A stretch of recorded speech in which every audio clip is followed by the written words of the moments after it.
You didn't notice sometimes we like to play tricks on our deacon by having the wrong book on the altar table.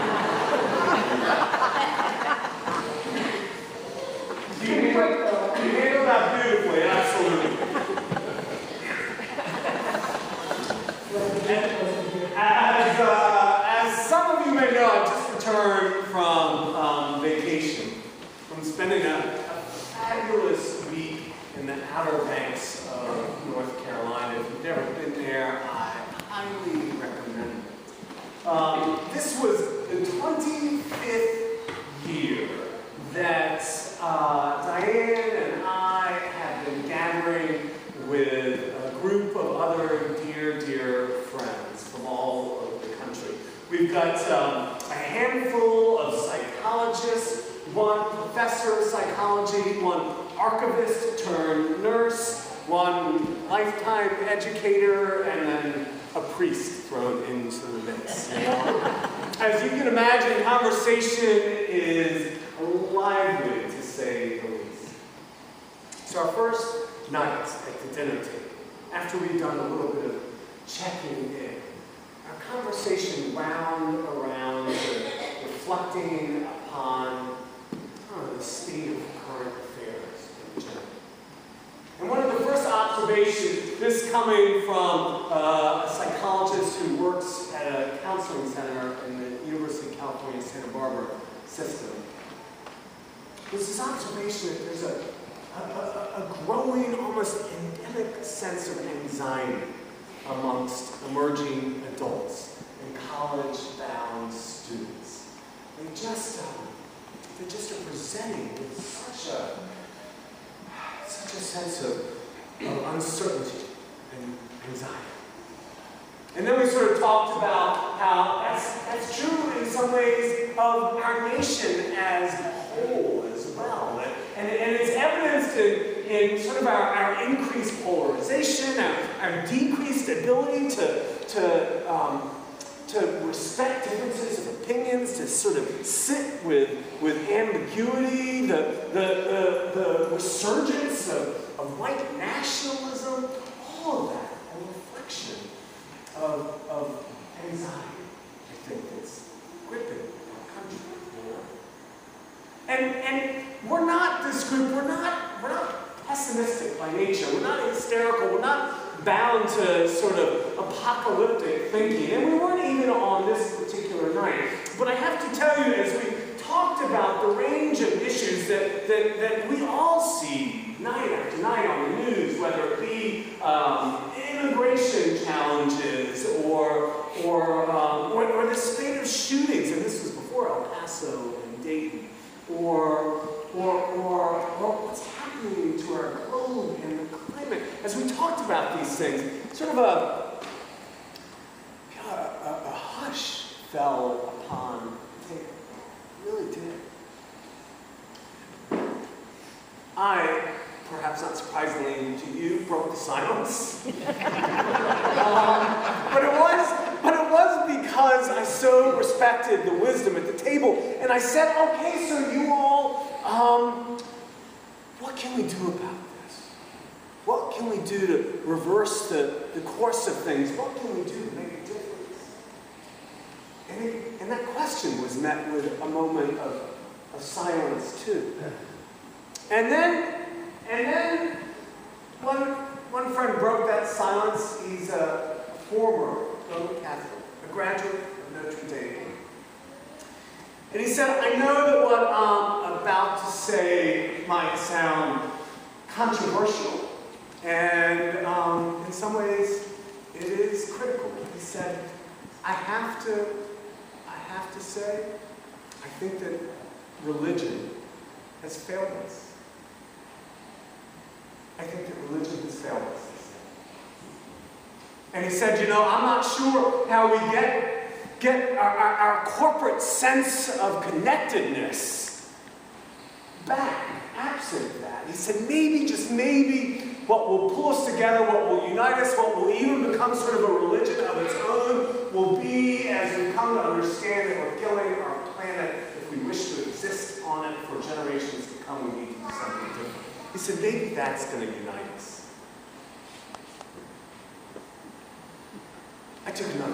wine. So we talked longer into the night, but you might imagine as I went to bed that night, his words kept on looping through my head. Religion has failed us. Religion has failed us. Religion has failed us. If you find yourself a little bit shaken by his words, if you feel a stirring of defensiveness inside of you, then you should know that he is not alone in that assessment. I mean, it's been written about for centuries.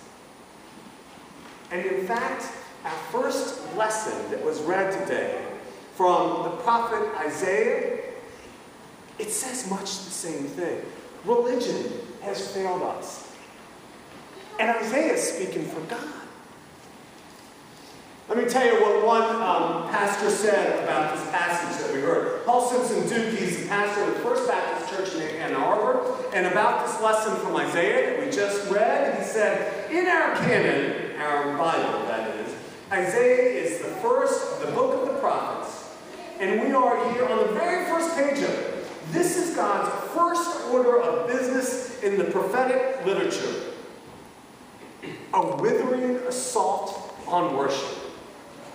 God's first order of business. Writers of recent bestsellers, Duke continues, decrying the evils of religion, may not have noticed that actually the Bible is ahead of them. The first and most furious critic of religion is, in fact, God.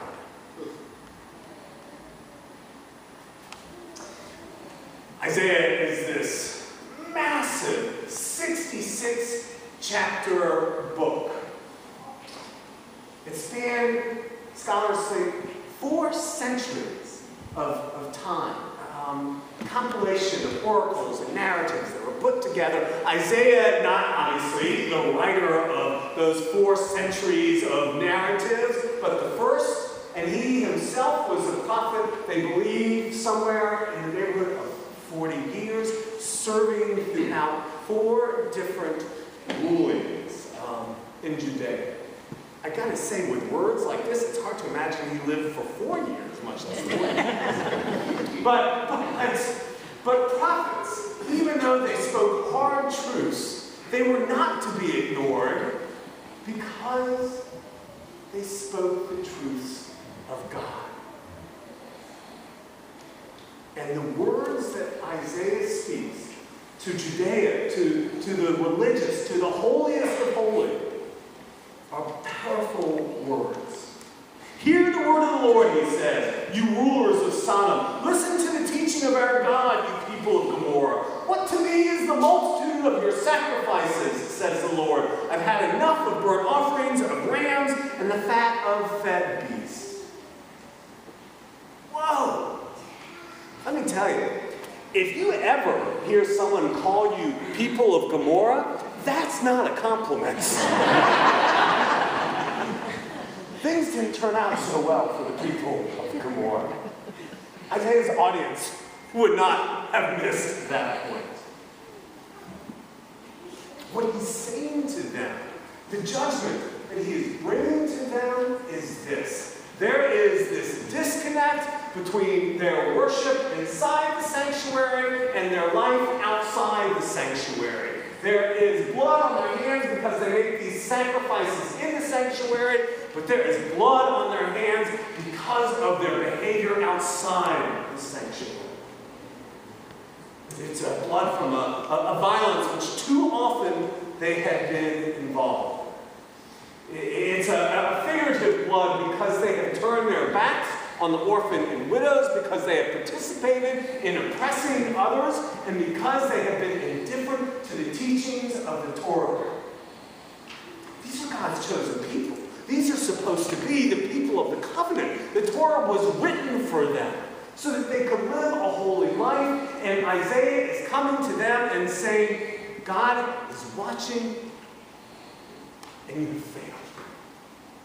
And your religion, all these worshipful sacrifices and rituals, mean nothing because of what's going on outside.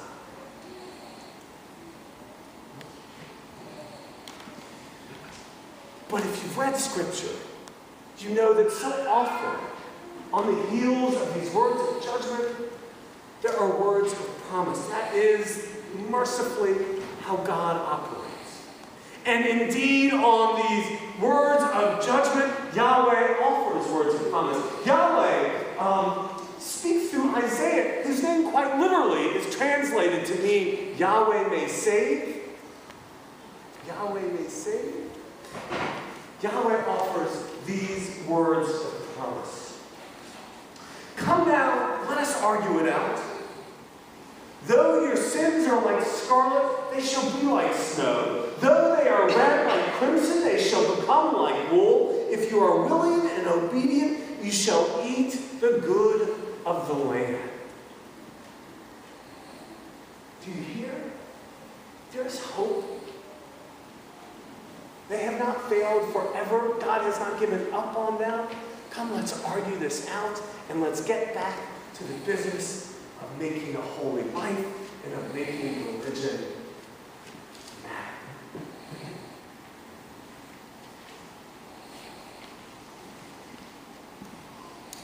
So I had plenty of time on the beach to think about my friend's comment, religion has failed. And look, I think if we're going to be honest with ourselves, we've got to acknowledge that there's some truth to what he said. You know, we've got to take accountability for the fact that rather than promoting peace, religion, Christianity, as well as others, has been involved in promoting violence. We've got to acknowledge that we have a history not simply of working for justice, but frankly, sometimes of working with the oppressors. We've got to take a hard look at how we have cared for or neglected the people who are living on the margins, the very people that Jesus cared most about. And these days, we've got to take a hard look at how we are caring or not caring for our planet, for God's creation. What kind of stewards are we being because God has entrusted this planet to us, and what are we doing with that responsibility? These were good, faithful people that I sat with down at the Outer Banks, and not a one of them is going to church anymore. And we've got to ask ourselves why. I mean, I think it is in some part because not only are we no longer walking the walk, but sometimes we even struggle to talk the talk. We even struggle to tell people who and what Jesus is, and to tell people what difference Jesus makes in our lives. And I'm not just talking about you, I'm talking about us preachers as well. So I don't think it's just that religion has failed, I think it's that the religious have failed too. At least at times. And you know me, many of you know me. I'm not scolding the people who are here, but I am sort of saying we all need to take a look at this moment in our history and what's happening on our planet and around the world and in our country and what's happening in the pews. In some ways, we're so blessed and privileged here at St. Luke's to enjoy a fullness of life. But the generations to come, they're looking and they're saying religion has failed. But just like as Isaiah promised hope and new life for those who would attend in Judea, that's true for us. It's not too late. We can eat of the land as well. We can, because God never gives up on us. I think we can if we are willing to say when someone suggests that one race is inferior to another, that's not of God. If we are willing to make sure that when there are voices that incite violence, we put in our voices that offer compassion and respect and peace, then we don't fail. If we continue to strive for justice and not allow systems oppress,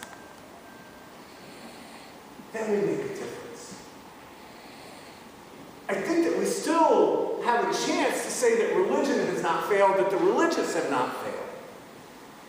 But the work is ours to do. It's going to be different for each of us depending upon who you are and where you are, what opportunities you have, what platforms you have, what gifts you have. How each of us does that work will be different.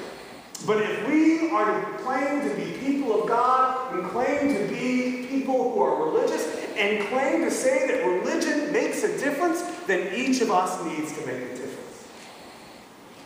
Good God, we need to make a difference right now.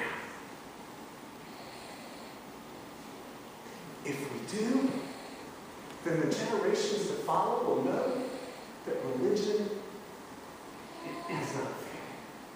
If we do, then we can eat from the fruit of the land, which to me sounds a lot better than being devoured by the sword. Amen.